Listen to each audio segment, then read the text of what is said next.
Un incontro sui temi di attualità che riguardano il settore agricolo. Questo è l'obiettivo dell'incontro promosso dalla CIA di Venezia nella sede di Marghera.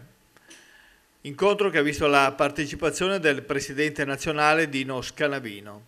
Siamo partiti chiedendo la sua opinione sulla richiesta dell'Unione Europea all'Italia di cancellare la legge che vieta l'uso di latte in polvere per fare il formaggio.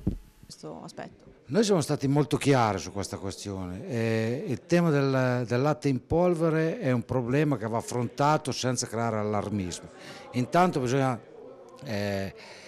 dire chiaramente ai cittadini e ai consumatori che i formaggi DOP e i GP non possono usare per legge il latte in polvere. Questo deve essere chiaro, quindi parmigiano reggiano, grana padano, asiago, montano, mozzarella non possono usare il latte in polvere. Dopodiché noi dobbiamo resistere fino a quando possiamo.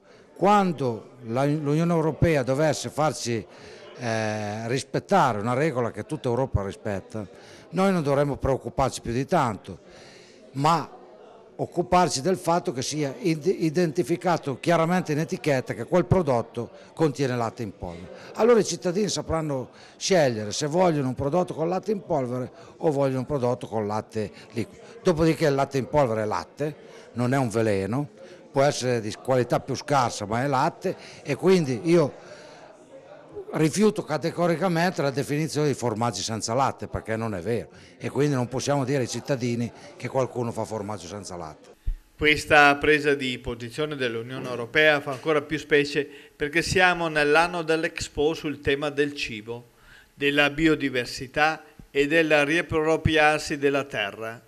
Ma anche sull'esposizione universale il presidente Scanavino ha qualche perplessità. Ma Expo è una grande vetrina per i visitatori, è un'ottima cosa, sta facendo anche dei buoni numeri. L'agricoltura è grande assente di questa Expo, cioè noi parliamo di nutrire il pianeta partendo dai prodotti finiti.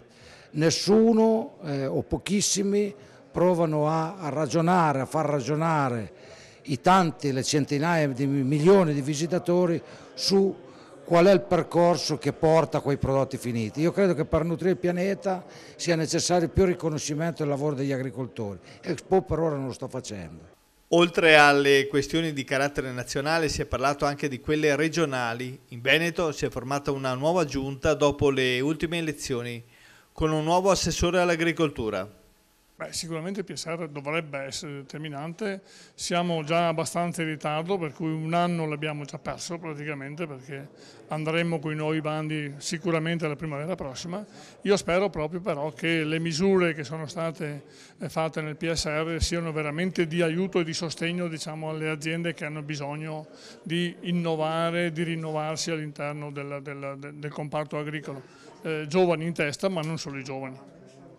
Tra i problemi all'ordine del giorno i danni legati alla fauna selvatica, quello dei rifiuti agricoli e della burocrazia, ma qualche elemento positivo c'è riguardo le previsioni per la stagione estiva. Diciamo che peggio dell'anno scorso probabilmente spero proprio di no, cioè nel senso che l'anno scorso è stata un'annata talmente terribile che quest'anno potrà essere secondo me sicuramente solo migliore. Fino adesso sicuramente l'annata, al di là del momento attuale che il caldo è sicuramente intenso, comunque l'annata fino adesso è stata buona. Speriamo che comunque il tempo così caldo non duri molto a lungo, in maniera da non mettere in crisi, diciamo, le colture che attualmente sono in atto. Una pioggia magari anche abbondante senza grandine non farebbe assolutamente male, insomma.